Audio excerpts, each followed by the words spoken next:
Most people in life, we really feel like the level of stress in our life comes to how much of life do you feel like you control, or how much does life control you?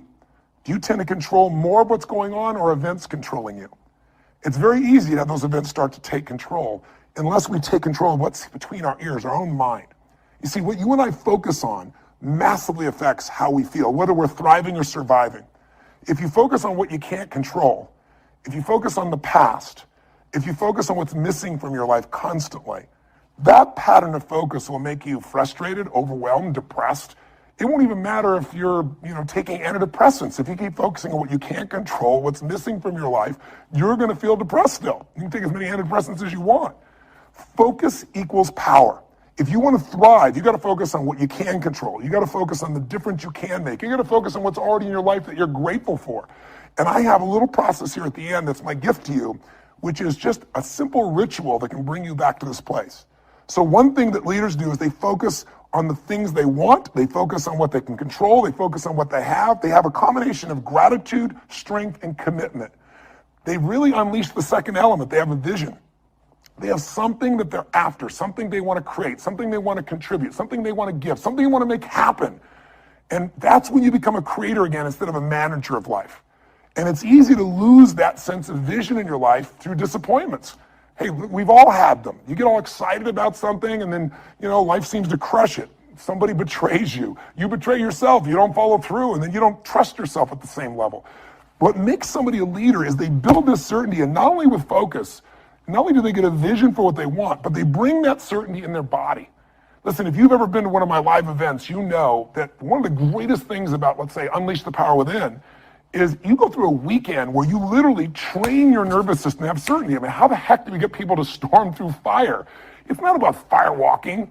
It's about getting yourself to be able to take action in the areas of your life that normally you would more than hold back, where your brain would take over and say, I can't do this. Are you crazy? Somebody else did it, but not me. What we do is get people in a state where you're going to follow through, where you're going to face your fear and do it anyway. And the way we do that, besides changing people's focus, showing you how to direct and control that focus, is also by learning how to use your body as the tool to change your state. Listen, if I drop my shoulders enough, if I were to breathe shallow enough, if I were to slow down and say, I don't know, I'll give it a try and go into this state, I'd be like Samson getting his hair cut off, right? Because what we don't realize is that our mind is directly affected by the way we use our body. If you change the tempo in which you move, if you change the way you breathe, if you change the way you use your voice, you literally change your biochemistry. And the one thing that you'll see that's the same with the greatest golfer in the world, or the greatest musician, or the greatest, actor, is they have this sense of certainty, and it isn't born. It's something that you make as a habit. You drill it into yourself. I sure as heck didn't have that sense of certainty growing up, not even close. And what I found myself doing early on is I felt so uncertain, I couldn't get myself to do anything. So I developed these rituals of certainty. I would go on these runs, and on the run, even though I didn't feel like it, I would do these incantations where I would say out loud over and over again, God's wealth is circulating in my life. His wealth flows to me in avalanches of abundance. All my needs, desires, and goals are met instantaneously by infinite intelligence. For I'm one with God, and God is everything. And I would say that over and over and over for 30 minutes. Just crazy. And I would envision that God's circulating, his wealth circulating my life, and I'd see the wealth of love and friendship and impact and growth and economics and all these things, physical fitness and aliveness. I'd see this wealth of abundance flowing, oceans of it, into my life as I went and did these things. If you envision something clearly enough and you bring certainty to it over and over again, if you engage your physical body in a simple ritual, it could be as little as 10 minutes a day. I call it my hour of power, or 15 minutes to be fulfilled. And all you do is you take 5 minutes, and in those first 5 minutes, you get yourself moving, and you get yourself in a state of certainty in the way you move and the way you breathe. You focus on what you're excited about in your life. You focus on what you want to create, what you want to bring to your children, what you want to bring to the world. And it changes your state. We all know what happens when you're out of state. When you're burnt out, when you're frustrated, when you're overwhelmed. You snap at people sometimes, feel bad about it. You didn't mean to. It's just the state you're in. So to thrive this year, take uncertainty and bring certainty to it. to thrive this year, get what I call a compelling future. Pick anything, a goal, a dream, a desire, something that excites you so much that you're going to feel yourself compelled to actually find a way to make it happen. You've done it before. You've gotten obsessed. You don't even know how you did it, but things happen and you got yourself to where you want to be.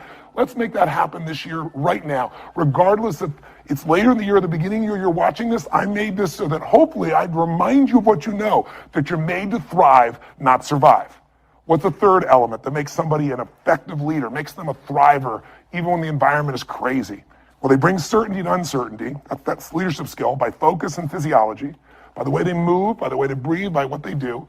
They bring that certainty because there's something they want so bad that it makes them overcome the fear. They focus on what they want to create, what they want to give, not, oh my God, what if I fail? But the third thing they do is they're decisive. Listen, nothing changes your life like decision. I mean real decision though. Not where people go, well, I'll try, or I kind of decided I want to give this a shot. The word decision comes from incision in Latin, to cut off from. And when you make a decision, you cut off from any possibility except the thing you've committed to. As I always tell people, if you want to take the island, burn the boats.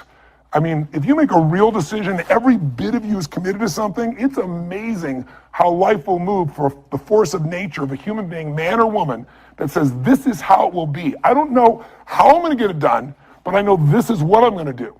I know why I'm going to do it. It was Martin Luther King who said, any man who hasn't figured out what he's willing to die for isn't fit to live. If you can find something you're so excited about, if you can find something that will drive you with that certainty, and you add to that decisiveness, you can change anything. You don't like your job, change it. You go, oh, but there's no jobs out there. Bull, right? Change it, start the job, change who you are in the job where you are, and enjoy yourself. Change your perception, change your appreciation, change your gratitude, change your daily rituals so you start to enjoy things, change what you notice. Change from trying to get something to trying to give something. The whole game will change. Decisiveness is the ability to make a decision even though you're uncertain once again. What keeps people from making a decision? Fear of failure. I remember I had a chance to get to know General Norman Schwarzkopf during the time in which he was commanding our forces, an amazing man.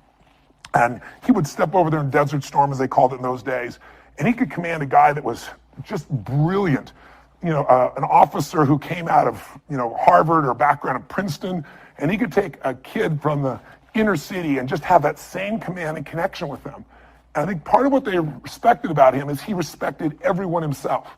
He had this connection with people. But the other thing everybody respected was the man was decisive. And I asked him where he developed that decision-making capability, just the willingness to just make a decision and trust. And he said, Tony, I'll tell you where. I worked for this general when I was very young. And I was his assistant. And he said, I remember there was a research project that the Pentagon had worked on for that time. He said, if I remember right, like 5 years. And there were arguments. It was a very strategic decision for where the Defense Department was going to move towards in the future, how they were going to operate. And he said there were arguments for both sides. And for 5 years, they'd gone back and forth and nothing was resolved.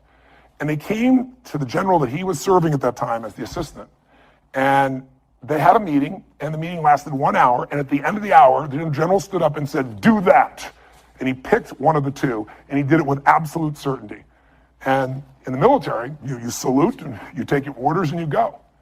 He said, but Schwarzkopf said he was just curious, really curious, to know, how could he get up and make a decision like that? Because Schwarzkopf said, I was the one doing all the research, and there was loads and loads of research, and I know he hadn't read it all.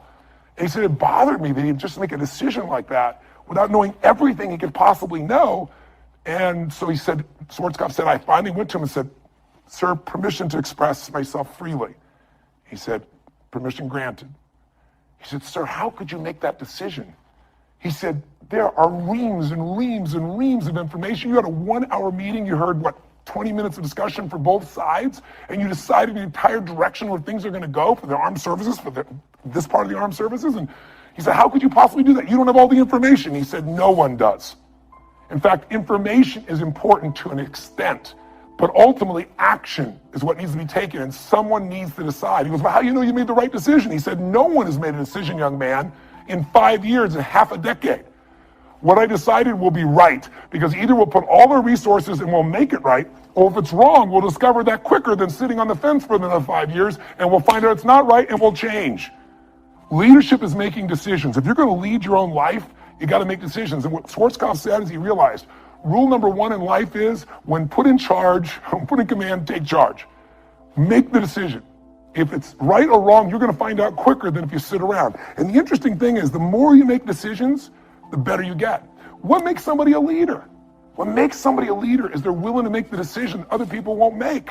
They want to put themselves on the line, knowing that you're going to be wrong in some of those decisions, but you're going to find out quicker, and you can simply adapt and change your approach to still get where you want to go.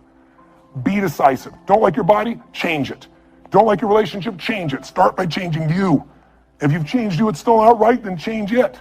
But the way you make any change happen starts with a decision. All action, all results are mothered or fathered, if you would, by a decision.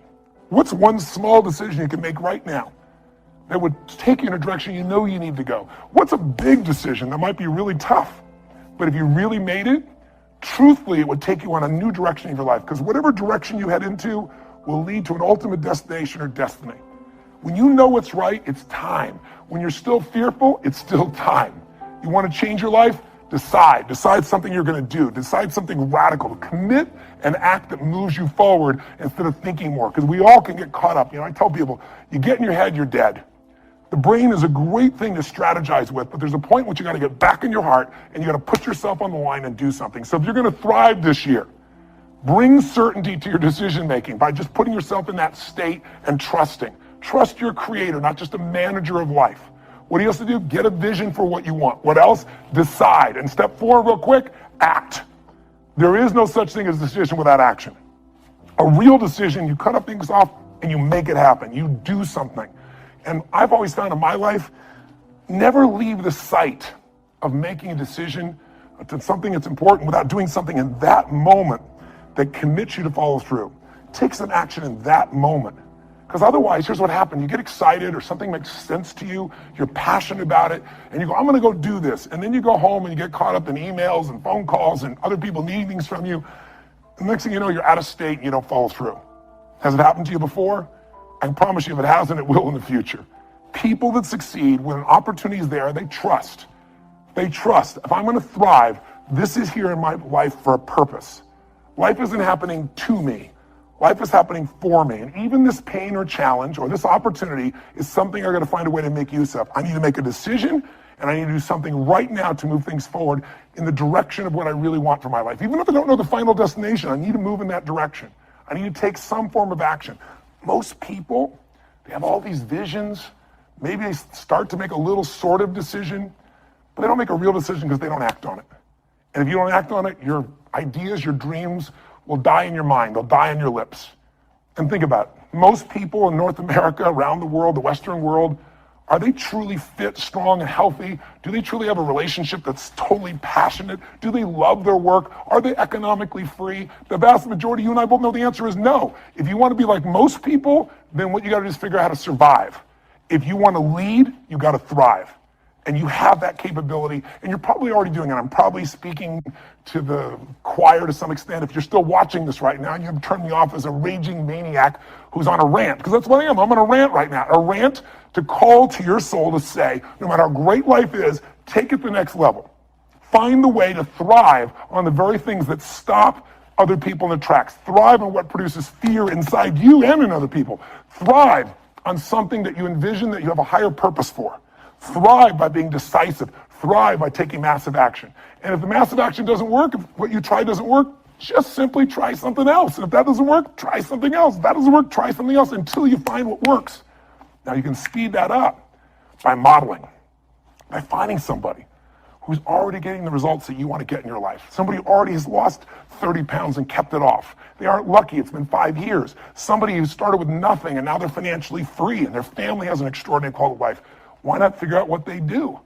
Somebody who truly is happy, not because everything's going their way, because they find a deeper meaning and a richness in everything around themselves, whether it be their children or nature or even problems.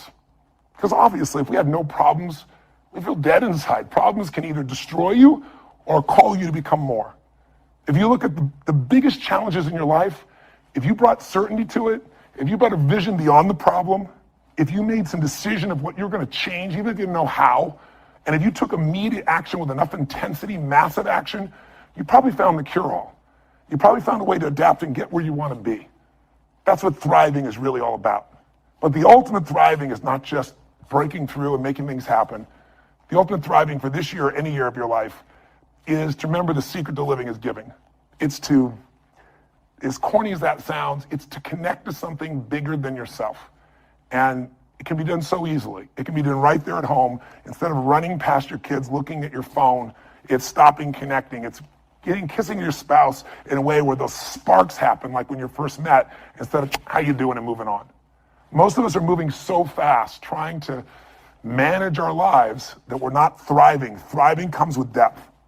You're not going to find thriving in a friendship that happens in milliseconds online. Nothing wrong with it. It's great connection. But a depth of a real friendship is not your Facebook friend. It's not the same as being with somebody and actually having your full attention, not while you're monitoring what's going on your cell phone. Just the experience of being with somebody. But contributing your caring, contributing your interest, contributing in a simple way, finding some way to give love, attention, care, joy, or happiness to any human being. It doesn't have to be working in a soup kitchen, but that can be pretty wonderful too. Volunteering an hour in a month, an hour in a week can change a person's life. But it can be outside world. It can also be really on the inside world. If you want to thrive, then you got to remember life's not about me, it's about we. You already know it. It's in your soul. It doesn't matter what words I say. If I'm saying something that's BS, you can feel it. If I'm saying something's true, you can feel it in your heart and soul. And the thing that's true is we're here for more than just ourselves. And we feel most alive when we're doing something that's beyond ourselves, when there's something where we think that, God, by this interaction, someone's going to feel more loved. Somebody's going to feel more lifted. Someone who is down is going to get up. Someone's going to know that they're cared for. Or I'm going to help somebody physically, food, skills, ability, talent, whatever. Helping a stranger or helping someone you love, help comes from a place where you're abundant, you're not scarce. So the most important time to help is when you think you need it. So next time you're really feeling down and out, maybe find somebody else who's much worse off, because there's always somebody there if you look around, and see what you can do to help them.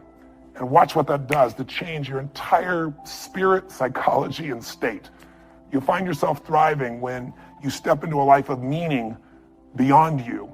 And ironically, life's about you too. And when you're in that thriving state of growing and giving, in that state of certainty, in that state of a vision of what you want with a sense of purpose, in that state of decisiveness, in that state of action, in that state of giving, God, all hell can be breaking loose and you're still going to thrive. All hell can be breaking loose and you're having a great time. So next time you're feeling uncertain, remind yourself you're a creator of life, not a manager of circumstances. And I hope this little trigger will remind you that also what'll help you have this is not just this video that you watched here, which maybe watching it again will be helpful, maybe not, it's up to you. But if you get the heart of what I'm really sharing, it leads to the end to understanding that our lives are a reflection of our rituals. If somebody tells me this is their dream, this is their goal, I say, that's wonderful. Tell me your plan, but more importantly, let me see your rituals. And we all have rituals, whether you know it or not. Rituals equal results. If you're overweight, it's because your rituals. Just find out what they are and change them. If your rituals are to get up every morning and go to Starbucks and have a mocha, whatever the hell it is you have, and a bunch of carbs and whoever really knows what, it's not hard to figure out your blood sugar is going to be dropping and you're going to be looking for another coffee a few hours later. That doesn't create a life of energy that's on fire. That creates a place where you're riding the roller coaster of how much energy you have for now. There's an unlimited level of energy with a different ritual. When you start out your day doing what I call really my hour of power or my 15 minutes to be fulfilled. So at 3 or 4 days a week, 5 days a week, it took 5 or 10 or 15 minutes. One every now and then, you'll get so much momentum, you'll give yourself an hour for yourself, an hour to connect to what matters most, an hour to be grateful, an hour to get strong, working out, at least 15 minutes. I'm gonna tell you, it'll frame your life in a different level and you'll find yourself thriving. So take a look at what rituals you have that don't work. What might be some new rituals? Like, instead of focusing on what you don't have, being truly grateful for what you do have. Instead of focusing on what you can't control, think what you can do right now to participate in your own rescue, not waiting for someone else to do it. Rituals define us. And so my hope is maybe these 5 things to thrive can trigger you to get in a state where you create some new rituals, and they will create the habits and the experiences of the life that you desire and that you deserve. So that's my rant. I hope it touched you. If it didn't, I apologize because my intent is pure. Blessings to you, and I hope I have a chance to serve and see you soon, maybe at an event or somewhere else in the world. And live strong and live with passion.